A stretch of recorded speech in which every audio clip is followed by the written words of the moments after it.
নমস্কার বন্ধুরা, বাঙালি রান্নাঘরে আপনাদেরকে ওয়েলকাম। আজকে একটা নতুন রেসিপি শেয়ার করতে চলে আসলাম, ডিমের তরকারি। সবাই তো ডিমের তরকারি খান বাড়িতে, এইভাবে রান্না করে খাবেন, দারুণ টেস্টি আর খুব লোভনীয়। চলুন এই তরকারিটা রান্না করা যাক। প্রথমেই আমি ডিমগুলো সেদ্ধ করে নিয়েছি, এখানে 9টা ডিম আছে। তেল গরম হয়ে গেছে, ডিমগুলো দিয়ে দিব। সুন্দর করে ডিমগুলো ভেজে নেব লাল লাল করে। দেখুন 9টা ডিম দিয়ে দিয়েছি, এবার সুন্দর করে ভেজে নেব। তারপর দিয়ে দিলাম লবণ পরিমাণ মতন, হলুদ দিয়ে দিলাম। সুন্দর করে মিক্স করে নিব।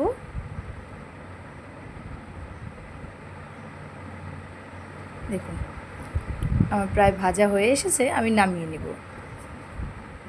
দেখুন নামিয়ে নিয়েছি, আর একটা ভাজা ডিম দিয়েছি।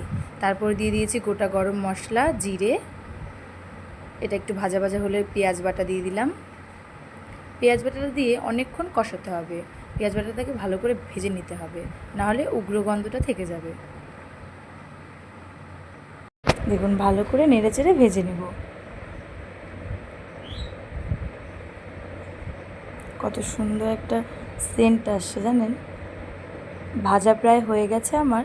আমি এর ভিতরে পেস্ট দিয়ে দেবো আদা, রসুন, কাঁচা লঙ্কা, টমেটো, জিরে দিয়ে সুন্দর করে আবার কষাবো সবগুলো একসাথে।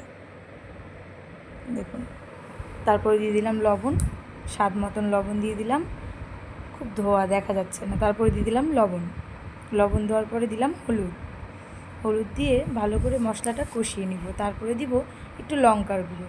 আপনারা চাইলে কাশ্মীরি লঙ্কার গুঁড়োও দিতে পারেন, আমার কাছে ছিল না, আমি এমনি লঙ্কার গুঁড়োই দিয়েছি। তাই ভালো করে কষিয়ে নিচ্ছি।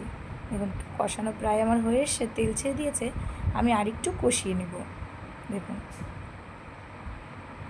হয়ে গেছে আমার কষানো, উগ্র গন্ধটাও চলে গেছে। এবার আমি আলু দিয়ে দিব। আলুটা আমি হালকা বয়েল করে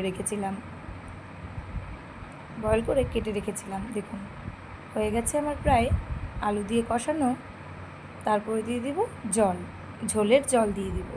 পরিমাণ মতন জল দিয়ে সুন্দর করে আলুর সাথে মাখিয়ে ঢেকে দিব।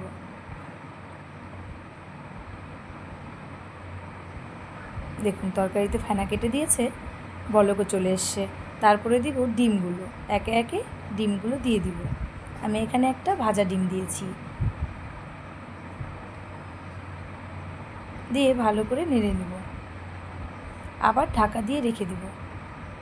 দেখুন ঢাকা উঠিয়েছি, আবার সুন্দর বলক এসছে। এরপরে আমি শাহি গরম মশলা 1 চামচের মতো দিয়ে দিব। এভাবে কে ডিমের রান্না করে খেয়েছেন আমাকে কমেন্ট করে জানাবেন।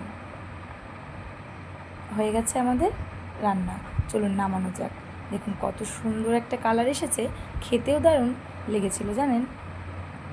আপনারা এভাবে ট্রাই করবেন, আশা করি খুব ভালো লাগবে। দেখুন কত সুন্দর হয়েছে। নমস্কার, আবার দেখা হবে নতুন একটা ভিডিওতে।